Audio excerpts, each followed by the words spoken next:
بسم الله الرحمن الرحيم. السلام عليكم ورحمة الله وبركاته. بسم الله الرحمن الرحيم. الحمد لله وحده، والصلاة والسلام على من لا نبي بعده، وعلى آله وصحبه أجمعين، وعلى من اتبعهم بإحسان إلى يوم الدين. أما بعد، أعوذ بالله من الشيطان الرجيم. وإذا حييتم بتحية فحيوا بأحسن منها أو ردوها إن الله كان على كل شيء حسيبا. صدق الله العظيم. وقال رسول الله صلى الله عليه وسلم: قد أكرمنا الله عن تحيتك وجعل تحيتنا تحية أهل الجنة وهي السلام. رواه البيهقي.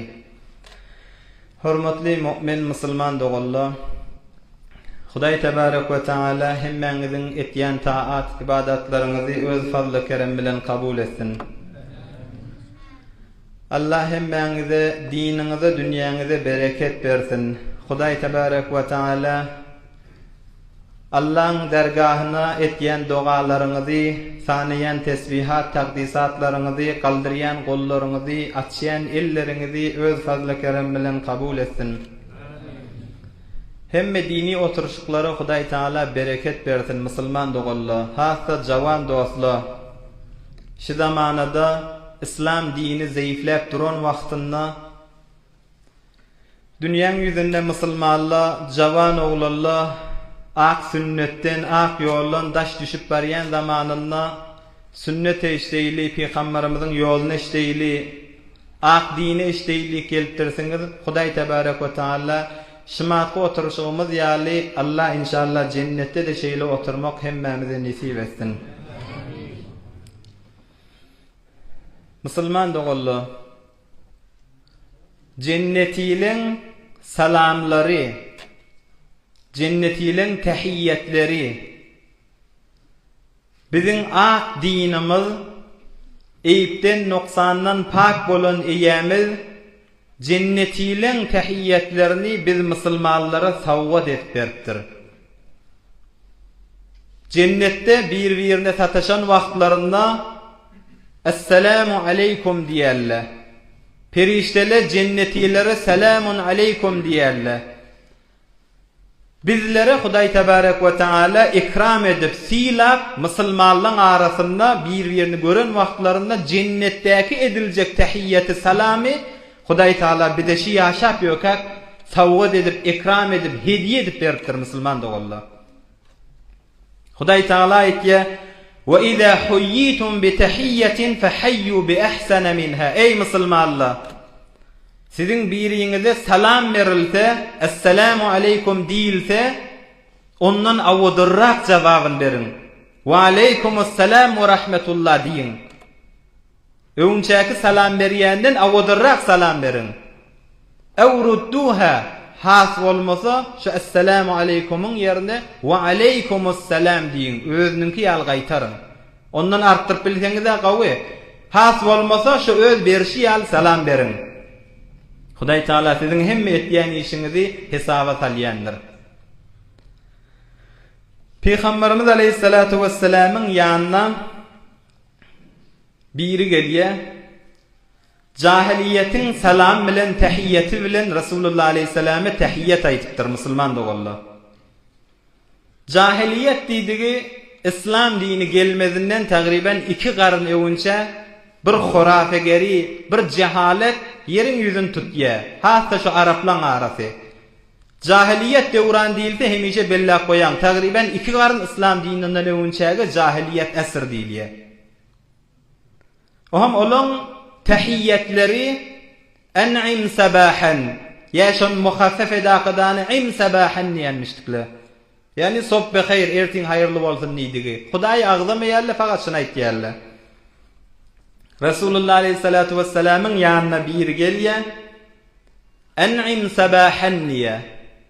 Şo taýda Peýgamberimiz aleyhissalatu vesselam jawabyny aýtdy: "Qad akramanallahu an tahiyyatik." Sen aýtýan tahiyyatin, sen berýän salamyň bu jahiliýetiň salamy. Hudaý Taala bizi silap, bizi ikram edip tahiyyati ehli cenneti verdi bize. Cenneti ile bir-birine salam berýän biziň aramyzda goýdy. O da "Assalamu aleykum" diýmek dip Rasulullah aleyhisselam oň jawabyny aýtdy. O gelen adam kim? Oň hikaýaty şundan başlaýar. Adu wallah lagavaltır, yani Hudaýyň düşmany. Qurayşliň jasusi musulmanlaryň arasynda gelip jasusi etýänmişlikde. Ýa-ni Rasulullah aleyhisselame barıp jahiliýet tahiyyatyn beren adam. Hatta Hazrat Ömer gören wagtynda şoňa aýdypdyr, Qurayşyň şeytandyr şo diýipdir da. Yani musulmanlara bu gadri eziyet berýänmişlik. Hatta Rasulullah aleyhisselam'ın üstüne Kâbe'nin yanına hafalar, necasatlar dökülen wagtynda şonda da ilwamışdy da şol adam. Hazrat Ömer muňa şeytany Qurayş şo diýipdir da. Yani aňyrdy bir şeriň ýüzünde gelýän adam şo diýip şeýle lagaplary beripdir Hazrat Ömer. Ýöne soňram ýene Hazrat Ömer şoň hakynda aýdypdyr. Wallahi şol adam men oglulymdan maňa gawy diýipdir. O taada ona şeytan diýipdi, düşman, Hudaýyň düşmany diýipdi Hazrat Ömer. Ýene diýipdir, wallahi şo men oglulymdan maňa gawy diýipdir. Binazra bolýa min hikayaty şundan başlaýar musulman dogalla. Ol kim? Hazrat Umeyr ibn Wahab radiyallahu anh. Musulman bolmadyk wagtynda beter musulmanlara eziyet berýär. Bedir jenginden öňünçe hatta jasusi gelipdir. Musulmanlaryň tanyny gözlemäne jeng meýdanyna bir ýöne bir oýa çykypdyr. Musulmanlaryň tanyny gördüýäkidan iyi berýärler. Olarlar musulmanlar bilen düşman bolup ýeken musulmanlara eziyet berýär. Rasulullah aleyhisselame näme eziyet bermeli bolsa her gaýtynda elwada. Bedir jenginden öňünçe muny ýerdirle git musulmanlaryň tanyny näçe? Bir teýdatlaryny bil. Naga tejhizatlar var, onu gördüp jasusi berýärler. Umeyr ibn Wahab bir gelýä musulmanlaryň duran ýerin bir gözläpdir musulman dogalla. Ewurlyp barakadan olara aýdypdyr. Sanlary ay medenne 300 nefer diýipdir. Bolasa 300'den bir näçe nefer kendir diýipdir. Bir görende şonu bilipdir da. Bolasa 300 nefer, 300'den ay az kendir, bir näçe nefer geçerdi diýipdir. Doğru aydan şoda 313 nefer varmış şo wagtda. Bedir jengine musulmanlar gelýär. 313 neferin 245 neferi Medine'nin sahabalary. Galanlar da Mekke'den baran muhacir sahabalar. 300 nefer Medine diýipdir. Oň üstüne de 70 tane düýeler var, 2 tane de atlar var diýip şeýle habar berýär. Aham bular leşkerlerine gowanypdyrlar. Ebu Cehllada şo jengde Bedir jenginde kafirlaryň başy bolupdy. Leşkerlerine gowanypdyrlar. Ola ýöne 300 nefer bolsa, biz muňa golay 950 nefer. Jeng meýdana gireýliň. Başgasyny için aralarynda bolanly bolupdyr. Ay jeng etmäýliň. Bu jeng gerekkä. Yalandan ölüşüp bir gerekkä biz mallymyz diýsen Allah ozal malyň üstüne jeng etjek bolýarlar da. Mallymyz diýsen gelli jeng etbermäýliň diýerler de ba. Emma Ebu Cehl ýaly we şoňa meňdeşle ýok jeng eder. Sanlar az, şu taada düýbinden gyraýly dige musulmanlar bize hiç eziyet bolmasyn diýip sanlaryna gowanypdyrlar musulman dogalla. Jeng başlaýa musulmanlara Hudaý Taala nusret berýär. Kafirler yeňilýärler. Sanlaryna gowanýan kafirler şekest ýitýärler musulman dogalla. Musulmanlar piruz bolýarlar. Oham ola hemmesi hit bolaqadany bir feci halatda bir biýawry bolaqadany nagat sanlarken tejhizatlar kamil gudratlary ba sanlarken edetlerken musulmanlarda az nefer tejhizatlary ýok. Hemmesi Mekke'ye garşyn 70 nefer ölen bolupdyr kafirlardan, 70 nefer esir veren bolupdyrlar. Ýyllaryna urlyk gitýärler Mekke'ye. Ey musulman dogan, ey jawan dost. Almal dersimiz görün. Hudaý Taala bir neferin arkasy bolsa gorkaga. bir mezlum men arkam Allah'dır, Allah tavsiriyenten deyse günün sana ve dargamana. Allah bir adamın arkası olsa edet tedat bahanamıştık Müslüman doğalla. 7 milyar adam işgelasın bir nefer arkası Huday olsa ol alıp çıkıyada. 7 milyar adamın gözü kör olur, kulağı kapılar, dili lal olur, el ayaklar bağlanır, şu bir nefer alıp çıkar, son arkası Allah olsa.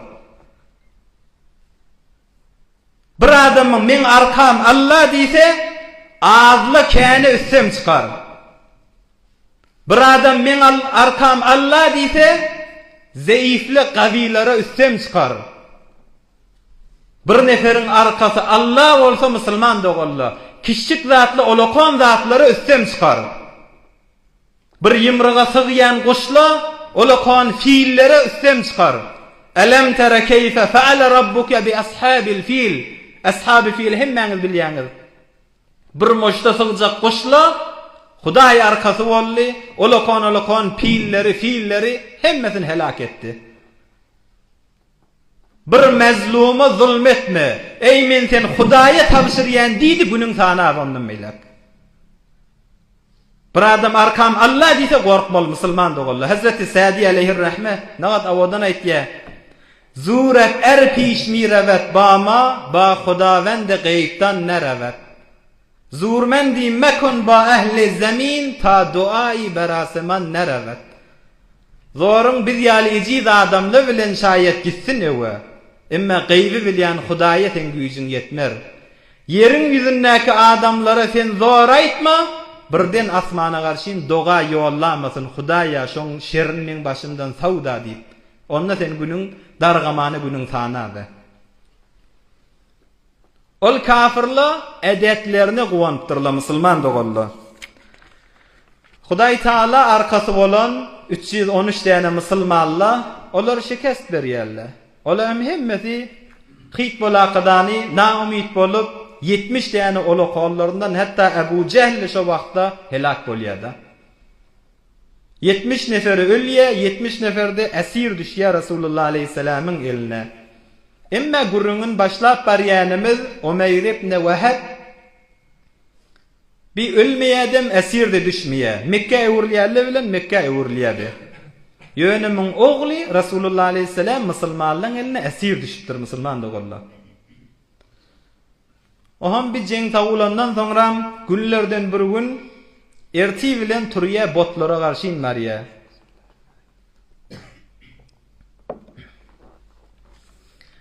Botlara garşy inmarýa Käbeň ýanynda barýa. Öýde meselem teberlik doga etjek şotada duran wagtynda erti bilen Safwan ibn Umeyye o gelýär. O da Qurayşliň başy, Seyyid Qurayş. Şu döwrany jahiliýetiň tahiyyeti bilen bir bilen hal soraşýarlar. An'im sabahan ya Seyyid Qurayş diye. Hazret Umeyr hazır musulman bolmadyk wagtynda. Ertin hayırlı bolsun ey Qurayşyň baýary, ey Safwan diye. O da senki de hayırlı bolsun şoň jawabyny an'im sabahan diye. Bulan gel oturayl bir meýdan gurrun edilip erti bilenmişdik musulman dogalla. İkicikler oturýarly gurrun etýärli. Nämeden? Ey jengde biz şyga tanymyz kän bolsa-da, tejhizatymyz kän bolsa-da biz şeýtirip biýawry bolluk musulmanlaryň beraberinde bu kılıçlamyzyň kesmeýişini, bu kılıçlaryň hiç täze yaramaýyşyny biz beter biýawry bolluk. Bir-birini aýyny Ebu Cehl gitdi, ola kollamyz gitdi. Musulmanlara eziyet berip olokon güýçlemiz gitdi. Ay adamyň ýaşatda gelenakdy bir-birine şey diýip gurrun etýärler. Hiç kimiň de habary ýok, fa iki sotyda. Ohm Umeyr aýdypdyr Safwana oturan wagtynda ören men birimi bergim mada diýipdir. Ören birimi bergim ma diýipdir. Bir deşi zenany oglanyň şoklanma, çağalanma, şolar gaýyk etýän diýipdir. Yoksam şımat acap bahana oğlum da esir düşüpdi musulmanlaryň ellerine gida kadany bir özüm hiç kimde maňa şek etjekke girip şu Muhammedin işin bitir gaýdatam öldürsem hi başymyzdan tawyljak daşy diýipdir aleyhissalatu vesselam. İkisi gurrun etýär. Safwan men eşten wagtynda eýemçkini gözleri açylypdyr. Ha bir gaýrata mintu, bir joşupdy.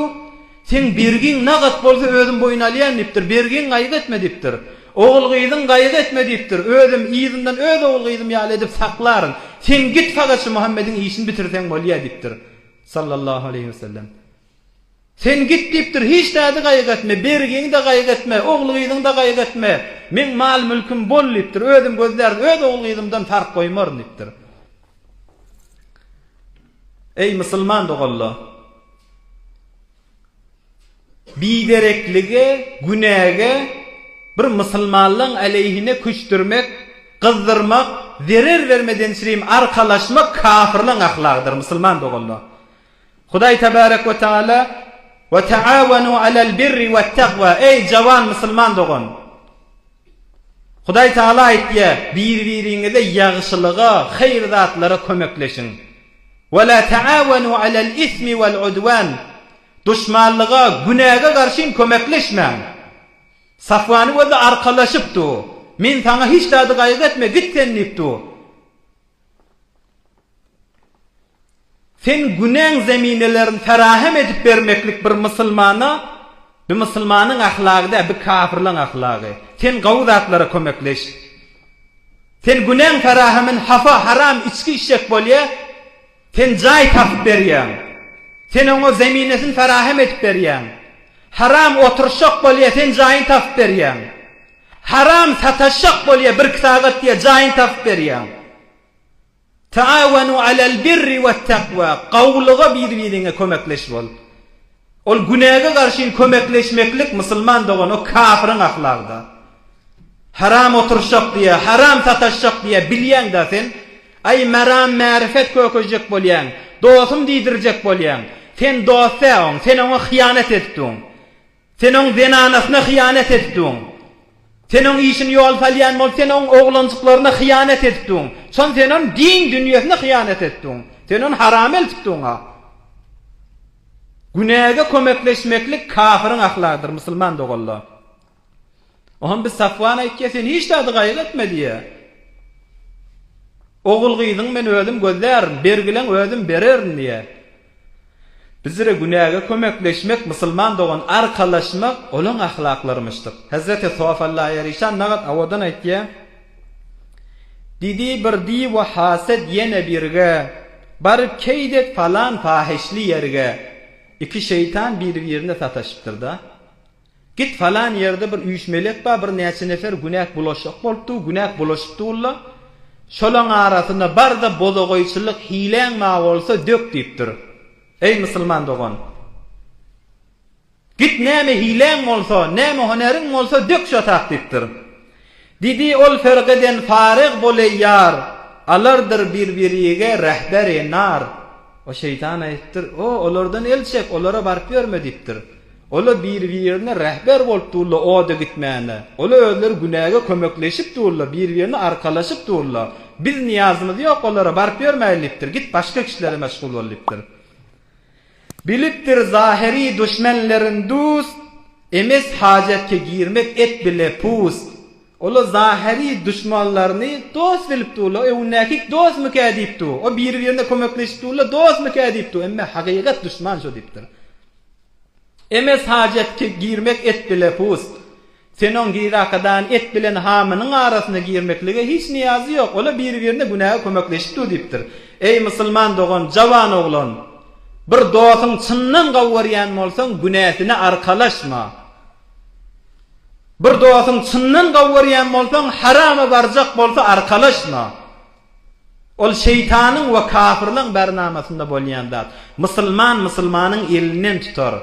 Musulman dogan gawýerleri getirer. Ýör gurrun wadyr, wagyz wadyr, namaz wadyr, jumga wadyr, jemaat wadyr.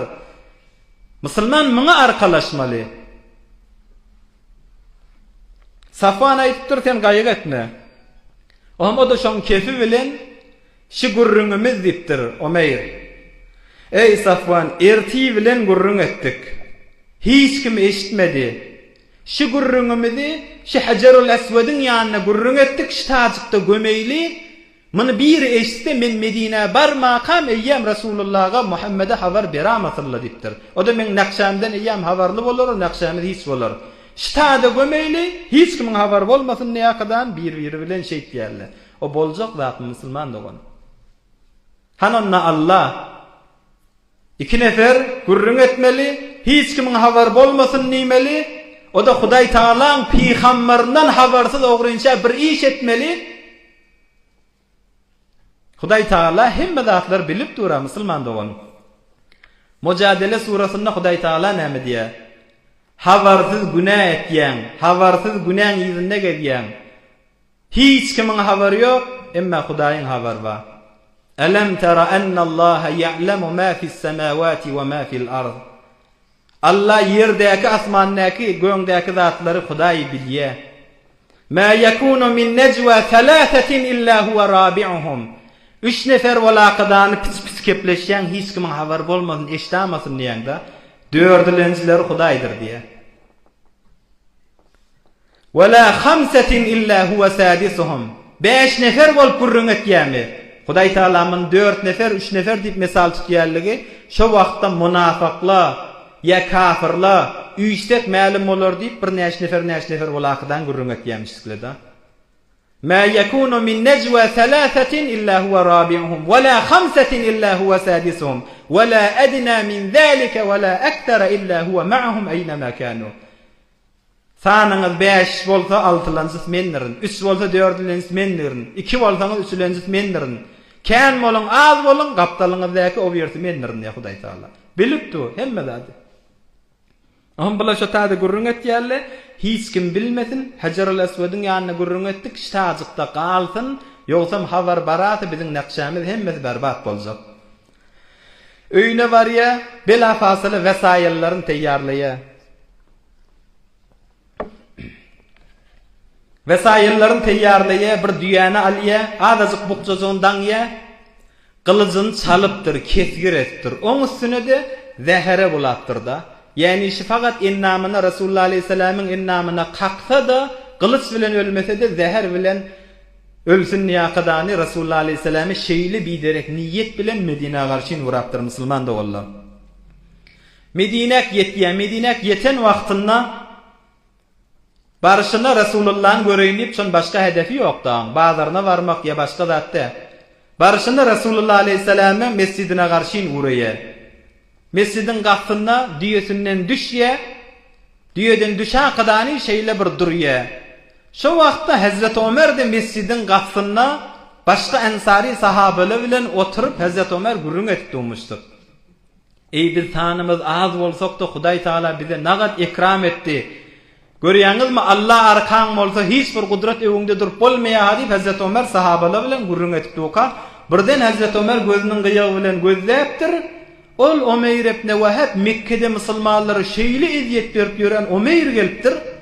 Gören wagtynda bir kelp dipdir, bir it dipdir, Hudaýyň düşman dipdir. Bir şerden başga zat getiren nädir? Turun Resulullah Aleyhisselam'ın döweregini alyň dip ýanyňdaky sahabalar tur diýe.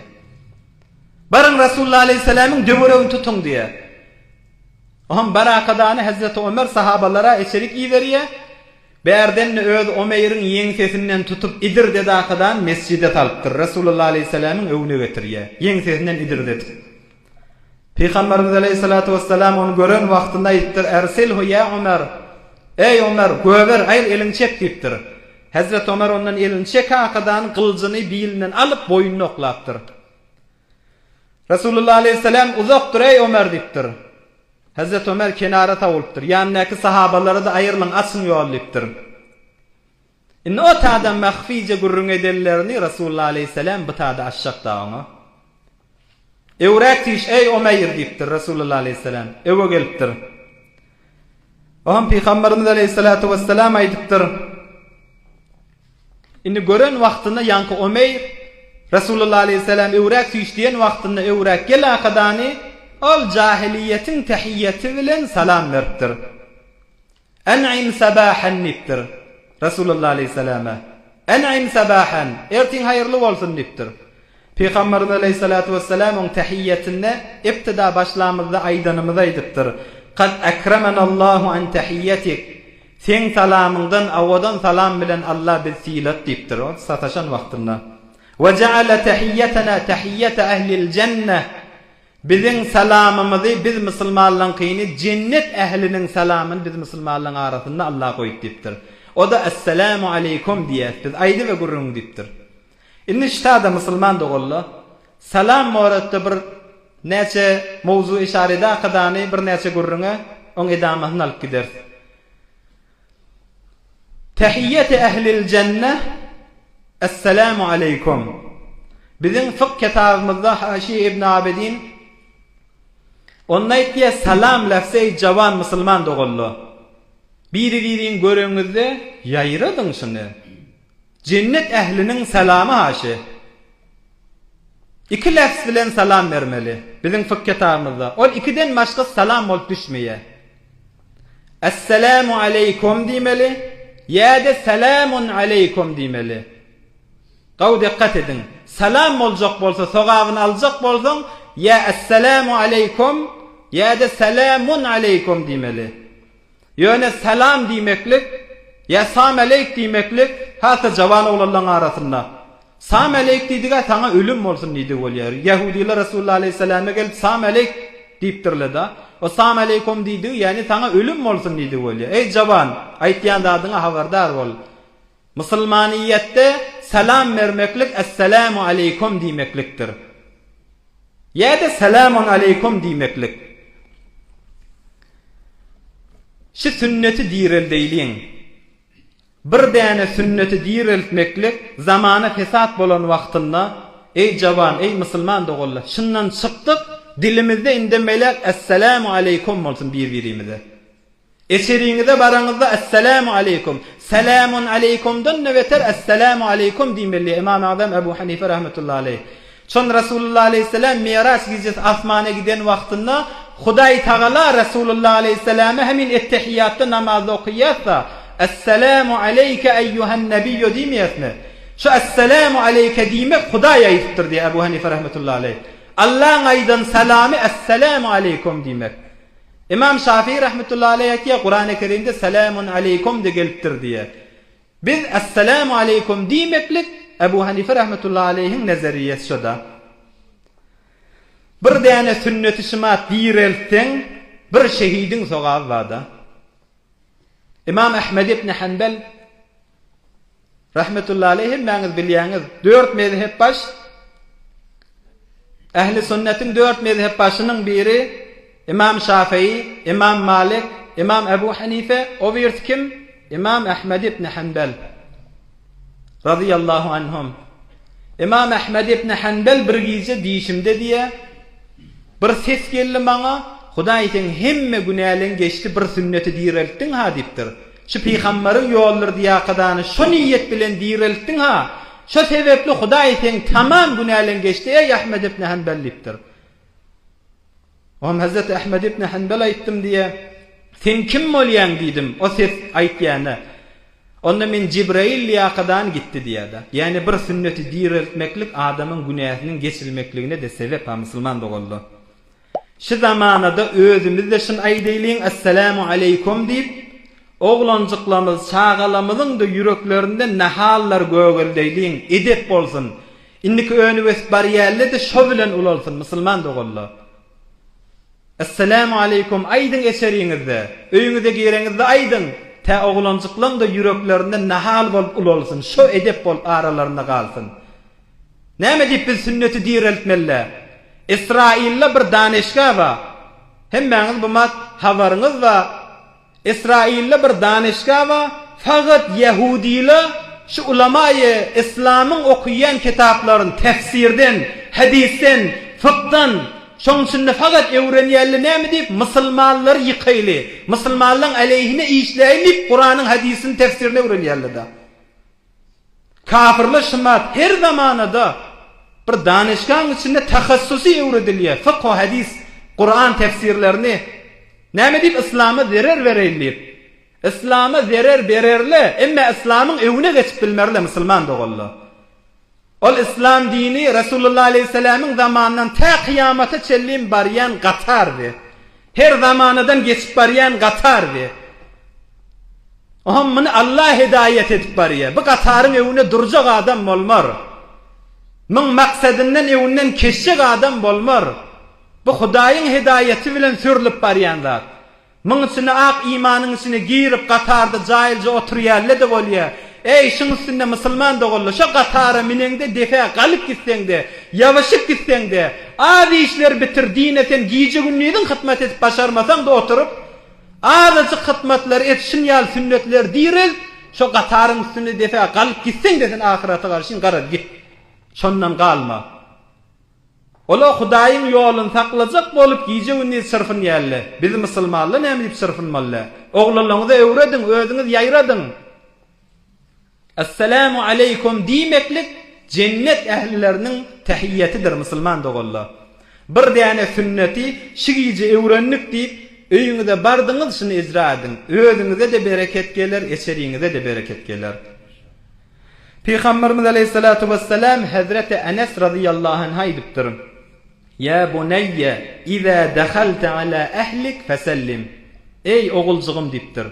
Hemmemiz Rasulullah aleyhisselam bir zat ummatyndan sahabalara birini aýtsa, tamam ummatyna aýtdy da musulman dogallar. Ey oğulcugum diýipdir. Her wagt içeriňe girseň fasallim.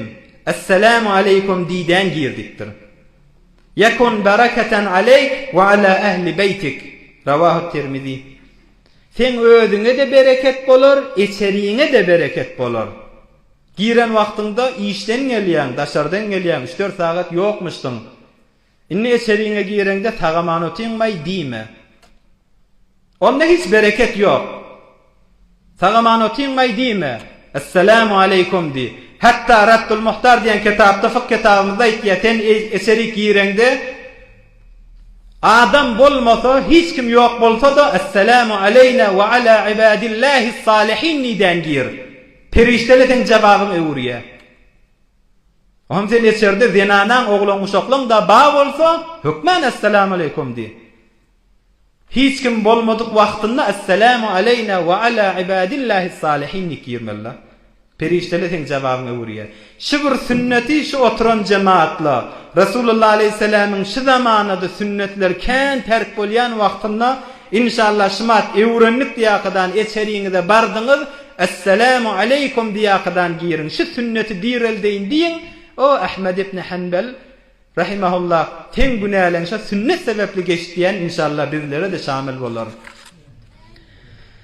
Oham Hazreti Ömer min ýanyndan aýrylýar.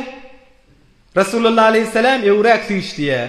O da şeýtir jahiliyet salamyn berýär we Rasulullah aleyhisselam da aýtýar Hudaý taala bize ondan gawy ähli jennetiň salamyny öwretdi diýär. Peygamberimiz hem ondan sorapdyr. Ey Ömer, näme dik geldiň sen Medine'e diýipdir. Rasulullah aleyhisselam onu olay diýipdir, ey men gelmekligim diýipdir. Belli zatda oğlum esir düşügüllipdir. Men şonu almana geldim. Sen bir ihsan et, sen bir bahşiş etdik geldim dipdir. Peygamberimiz aleyhissalatu vesselam aýtdyr: "Fema balu sayf." O sen boynundaky kılıç näme diýär dipdir. O kılıçy zäherläp gaýtypdy da. O sen boynundaky kılıç näme diýär? Ey Ömer dipdir. Ol Ömer aýtdyr: "Ay kılıç bar bolsun" dipdir. Şu kılıcın elinden bir zat gelýän bolsa, kılıçlamyzda bir güýç bar bolsa diýipdir. Bedir jeňini şotan, şo teýdatlar bilen biz biýagry boljakmy diýipdir. Kılıçlardan neýişdat gelenak diýip gaharlanan kişidir da. Peygamberimiz aleyhissalatu vesselam aýtdyr: "Ewrlaqadany, mellezî ji'te bih." Sen näme diýip geldiň? Dogryň aýtmaňa ýalan aýtma diýipdir. Näme diýip geldiň diýipdir. Rasulullah aleyhisselam öldürmäne gelipdi da. Yine ewrlaqadany aýtypdyr: "Ma ji'tu illa lidalik." Aýşa aýdanym ýal oglum almana geldim, sen maňa bir bahşiş eşdik geldim. Oglum bagyşla diýip geldim, şondan sirem geldim diýip ýene de şikayet aýtypdyr da. Aham Rasulullah aleyhisselam maňa aýtyp başlapdyr. Sen Hajarul Aswad'ın kenarynda Safwan bilen oturup gürrüň etmediňizmi? Hiç kimin habar bolmasyn, faqat ikimiziň arasynda galsyn diýmediňmi? Oham sen şu taada aýtmadyňmy? Lawla daynun alayya wa ayalun indi la kharajtu hatta aqtula Muhammeda diýmediňmi diýipdir. Sen şatada aytmadın mı men bergim bolmasa, men şu oğul gyzymyň gaýgysy bolmasa, gidip Muhammedi öldürerim diýmedin mi ey Umeyr diýipdir. Sen näme diýip Allah'tın şu kefa aytmadın mı diýipdir. Safwanny sen bergilen boyun almadymy? Oğul gyzyň gaýga etme diýmedim sana diýipdir. Şu wagtda Umeyr aýdypdyr. Inne Hazreti Umeyr boljak daby. Resulullah aleyhisselam maňa öwrülip aýdan wagtynda aýdypdyr. Eşhedü enneke Resulullah. Men şahadetlik berýän sen Allah'ın peýgamber diýipdir. Men yalandan sen bilen düşman bolup gelipdirin diýipdir. Fa wallahi inni la a'lamu ma ataka bihi illa Allah. Hudaý sinde şahit sana şu habar Allah'dan başga hiç getirmeler diýipdir. Çonşa gurrun fakat ikimiz gurrun etdik. Hiç kim haberi yoktu diýipdir. Fa wallahi inni la a'lamu ma ataka bihi illa Allah. Hudaýdan başga hiç sana şu habar getirmeler diýipdir. Sen peýgamber diýipdir. Ewne çök akadany eşhedü en la ilahe illallah ve eşhedü enne Muhammeden abduhu ve rasuluh diýip musulman bolýar, musulman da bolýar. Inne Umeyr Hazreti Umeyr bolly. Ol Hudaýyň düşmany Umeyr Hudaýyň dosty bolly. Safwanny Mekkede gözleşipdi. Qurayşyň ola qallarynyň arasynda barýan bolmaly. Size işdi bir hoş haber gelir. Onu da näme haber gelir? Aýtda. Yo, haber häzir aýtjakka gelen wagtyny eşdersiňiz. O jiňin gaýgylarda ýatdan çykar. Bir ýüzüňiz güler inne diýip o taýda hoş bolupdy. Soňra näçe ulle geçse Safwan bir eme gaýga galýa. Her kerwan Medineden gelse, her bir atly gelse, her bir piyada şu Medine tarapdan gelse ewinden çykyp ýörtýän bolmaly. Umeyrden näme habar? Umeyrden näme habar diýip. Bir aýtypdyr birak, o Umeyr diýeni kim musulman boldy kim? Ola musulmanlaryň arasynda gezip ýör diýipdir. Şo wagtda bir ýyldyrym çakan ýaly bolup muň bir hawasy gaçypdyr da. Umeyr de musulman boldy. Muň nakşatda hiç boldy.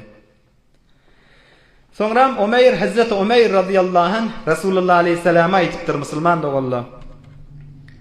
Ya Resulullah, men ozal musulmanlara kän ediyet berip geldim. Men Allah'ın nuruny söndürjek bolup geldim.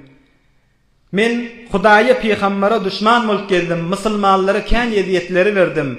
Inni sen maňa ejaze ver, men Mekkäk ewirleýin. Kän adamlary din İslam'a çagyraýyn. Belkem musulman bolsunlar. Musulman bolmasalar da men şu musulmanlara kafir wagtymda beren eziyetim telafi edeýin. Bu gadri barıp şu Mekkäň kafirlarynyň başyna düşeýin diýipdir. Şu eden ozal musulmanlara beren eziyetim telafi eder ýalypdyr da. Resulullah aleyhisselam maňa ejaze beripdir. Gidakadan barışyna Safwanyň öýüne baripdir. Senin aklyň bolsa şu daşlary eliň bilen bejerýärliňe Hudaý diýip çokunmalym sen diýip. Şondan eziyetin berip başlaýar. Kän neferlerde din İslam'a çagyrýar, eline kän neferle musulman bolup, soňra Hazreti Umeyr, Hazreti Ömer'in hilafet wagtynda bewafa dünýeden Hazreti Umeyr bolup Allah'ın dosty bolup geçýär, musulman da boldy. Hazreti Ömer radıyallahu anh näme diýär? Şulardan gelen wagtynda Allah'ın düşmany bolup geldi, Allah'ın dosty bolup gitdi ýerine. Şulardan gelen wagtynda itten meter ýigrenýärdim. Şulardamy emma musulman bolandan soňra öz oglallamdan meter maňa aziz boldy. İmany girdi, öz oglallamdan meter maňa gaw boldy. Ey musulmanlar, ey jawan musulman dogullar, ey hajdadylar, musulmana rahimli bolup ýaşamaly. Musulmana muhabbetli bolup ýaşamaly. Kafir wagtynda Hazreti Ömer ýokş görýär. İmana girdimi? Öz oglallamdan maňa gaw diýärdi. İki nefer dogan malakadany näçe ýyllar üstünden geçýär, kepleşmän gelmeli. Hani bu musulmançylyk, hani iman. O musulman bolup imana girenden soňra men öz oglumdan maňa aziz boldy diýär. Musulman iman bir-birine muhabbet getirýändir. Sen araňda muhabbet getirmese, dogan bolup araňda muhabbet tap bilmeýän bolsa, imanyň zäifdir musulman dogan. Emma almal dersimiz musulman doganlar. Hazreti Ömer'in gayretini özde. Inni batada yaş jawan dostlar. Daşarda eşitip durallar. Eçerde eşitip duran jawan oglan. Zevk boltu guşi bilen eşitip duran jawan oglan. Gayraty özde. kefe kalmadı. Men barsam men ýüzümde gürrüňle bolar, eziyetle bolar diýmedi. Ya Resulullah bana icazet ver, men gitjek telafi etjek diýip. Biri dargatdy kim onuň munun kefinden çekinmeklik. Bir jawan oglan mescide geljek bolýar, kellerine ak börük goýjak bolýar. Eňçe yerli yerden muňa musulmanly eziyet berip başlaýar. Sen ne sofu bolluňmy, sen ne molla bolluňmy, sen ne ahun bolluňmy? Ama jawan oglanny şolaň kefinden gazyp şolara bir zat diýdirjekkä bolup, gaçyp gelip da mescide gelip bilenak. Kur'ana gelip bilenak. Sen özüň özde, sen öl gabryň özde musulman dogan. Hazrat Ömer özde Mekke ewrilip barya kefe galmaýar. Barşyna da şoňa garşy inmarýar. Sen hak ýolda bolsaň, sen näme diýip çekinmeli? Namaza gelip bilenak, namaz Rasulullah aleyhisselam'ın inki qaim durýan zady. Hudaý Taalaň farz edip goýan zady. Ey musulman dogullar, Rasulullah aleyhisselam'ın sahibi sirri, sir ýoldaşy kim? Rasulullah aleyhisselam'ın esrarlaryny bilýän, sirlaryny bilýän kim ey jemaat? Hazreti Ebu Bekir hawa sahibi sirri, emma Hazreti Ebu Bekir'den ne yakın biri var Rasulullah aleyhisselam'a. Näçe jelese mundan önce geçti? Tamamı münafıklan atların tek tek Rasulullah aleyhisselam şoňa tanıtyrdy. Hazreti Ebu Bekir'i tanıtyrmandyr, Hazreti Ömer'i tanıtyrmandyr. Hazreti Ömer ýanyna barýarmış, şu münafıklan arasynda men ýok dämi diýip. Rasulullah aleyhisselam'ın şeýle sırlaryny taklayan Hazreti Huzayfe radıyallahu anh. Bellek koyun. Rasulullah aleyhisselam'ın sırlarını yetip Hazreti Huzayfe. Hazreti Huzayfe näme diýär radıyallahu anh? Kânen nebiyyü sallallahu aleyhi ve sellem izâ hazabehu emrun salla. Ey jawan musulman dogan. Wagt biz Rasulullah aleyhisselam'ın ak ýolundan daş düşüp dursa jawan dostum. Peygamberimiz aleyhissalatu vesselam bir wagtda bir zat Rasulullah aleyhisselam'ı narahat etdi, qynandyrsa, Rasulullah aleyhisselam qynanyň wagtynda ýöne fikir bolup durmaýarmışdyk. Bela fasile gidip namaz okuýatdy diýdi.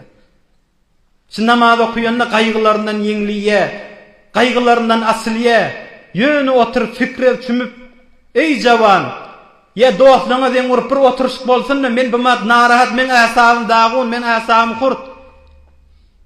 Sen bir haram içkik barjak, aram boljak, arameş tapjak, ya haram oturuşyga barjak, haram tütsen ýerinde gezjek, sen arameş tapjak bolýanmy? Jawan musulman dogan.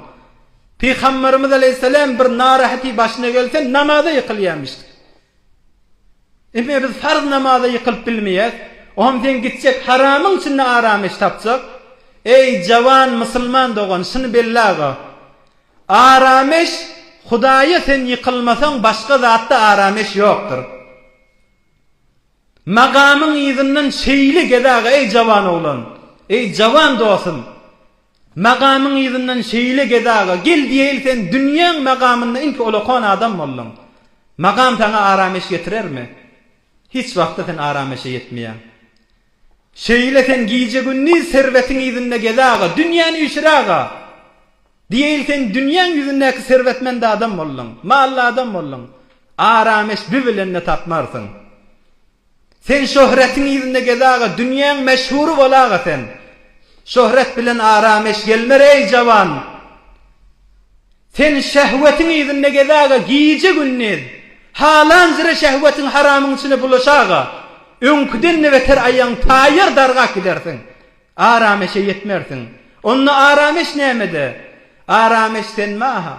Hudaýa garşy gelip iki diýde çök akadan Hudaýa ýykylsaň, sen Rasulullah aleyhisselam'ın ak ýoluna teslim bolakadan girsen, diýde çöküp başyň ýere degirsen arameş bada. Ondan başga zatda fagat helaket basaň, darga gidersiň. Rasulullah aleyhisselam'ın başyna bir gaýyg gelen wagtynda bir zat qynandyrsa, namaz okuýarmışdyk. Sen farz namaz okuýmany onuň munyň kefinden galýan bolsaň, sen mescide gelmäni onuň munyň kefinden galýan bolsaň, ey musulman özüň gözde, halkyň kefine galma, öz ahiretin gazanjak bol. Ey jawan musulman dogullar, Allah'ın ýanyna kim gawy? Hudaýyň ýoluna neçe ihlas etýän adam gawy.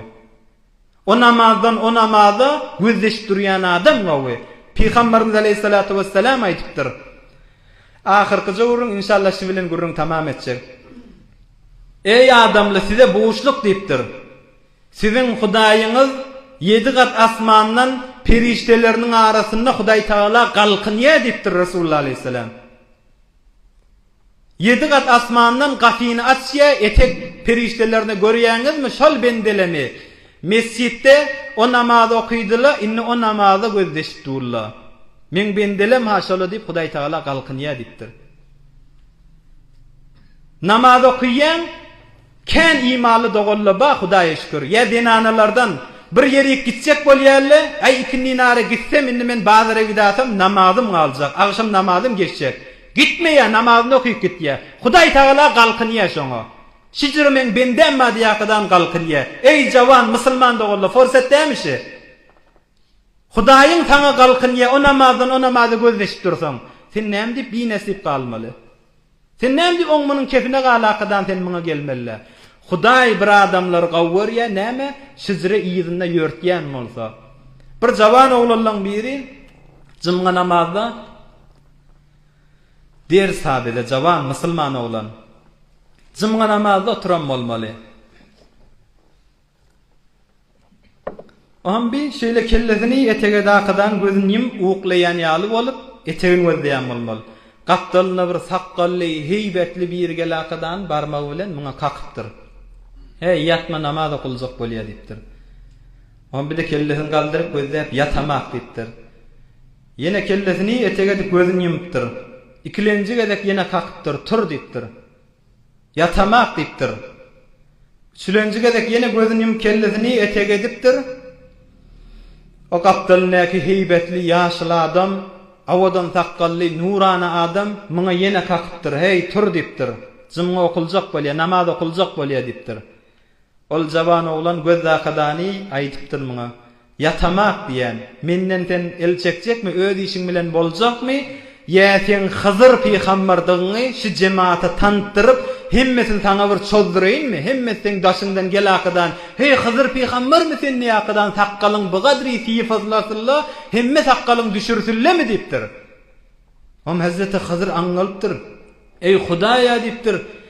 Seni gawwarýan bendeler aýtdyň, bu oturan ýaş oglan olaň arasynda ýok etdi kim diýipdir Hazreti Hyzyr. Hudaý Taala aýdypdyr. Ey Hyzyr diýipdir. Men saňa tantyralam, men saňa aýdalam, meni gawwarýan bendelem diýipdir. Şu oturan jemaatla, Hudaý kim gawwarýar? Hemmemiz gawwarýar. Men saňa tantyran bendelem, meni gawwarýan bendele diýipdir. Emma sen ýanyndaky oturan ýaş oglan, men saňa tantyrdym, men gawwarýan bendeler saňa tantyrdym. Sen ýanyndaky oturan ýaş oglan, men gawwarýan bendem diýipdir. On men saňa tantyramak kim diýipdir? O men gawwarýan bendem diýipdir. Hudaýyň gawwarýan bendelerinden boljak bolsaň çyrpynmaly. Allah nämede razy bolýar? O namazy gözleşip durýarlar Hudaý gawwarýar. Sen şolardan boljak bol. Ey jawan, ey musulman dogan. Hudaý tebarek we taala aýdan eşdellerden kabul etsin.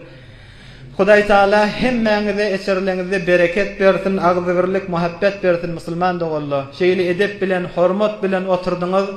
Hudaý tebarek we taala tahiyyat ehli cennet, assalamu aleykum diýmeklik şu taada biz raayet etsek, şu Hudaýyň ýoly cennetilen berýän salamy diýakadany dünyede ýaşap ýokak assalamu aleykum diýen dilleri inşallah kıyamet gününde yine cennetin içinde birbirimize assalamu aleykum diýmeklik hemmemize nesip etsin inşallah. Geçen hafta aýdypdyk. Her haftede merilen hakkında doga eder, bir hafta müşkillilen hakkında doga edersip, geçen hafta merilen hakkında doga ettik musulman dogallar. Her hafta inşallah sohanrani tamam bolandan sonra neferi biz 100 tane tesbihler sana kadani her celesede bir zatdan şirin doga eder. İnşallah her kimin meridi va müşkili va musulman dogallar, her kimin bir hajati va özüňiz gapdalyňyzdan ýoldaşlaryňyzyň da elinden tutun, özüňiz bilen getirin. Musulmany haýra kömekleşer. Dost dostuny gawluga kömekleşer musulman dogallar. İnşallah bir celesede ya hallalal müşkilat, tamam müşkillerin hakkında dua eder diýipdik. Neferi 100 tane ya hallalal müşkilat evinden 5 tane Allahümme salli ala Muhammed okuyup, izinden 5 tane Allahümme salli ala Muhammed okuyup, 100 tane ya hallalel müşkilat okuyup, sonra bir elhem işkulullah okuyakadan tamam ötellerinizin ruhlarına ve bir neçe hatım tehlille ve salavatla ve alel husus server-i kainat, eşref-i mehlukat Hazreti Muhammed Mustafa sallallahu aleyhi ve sellem ve mübarek sahabalar, tamamı müştehitli, mufassirli, muhaddisli, din uğruna zahmet çekerli, kadimden cedidden hemmesinin hakkında alel husus oturan cemaatlan, içeride daşarda kulağı umidvarlarının ruhlarına bağışlar. Evinden 5 salavat, izinden 5 salavat, ya hallalel müşkilat 100 gaytar tana verin. İnşallah köp bulaqadan diletek Allah hemmemizin belki hemme Müslüman doğullamızın müşkillerin asan eder inşallah. برای مشاهده ویدیوهای بیشتر به کانال یوتیوب سخنرانی های علمای ترکمن سر بزنید، مشترک بشید و منتشر کنید، اجر ببرید.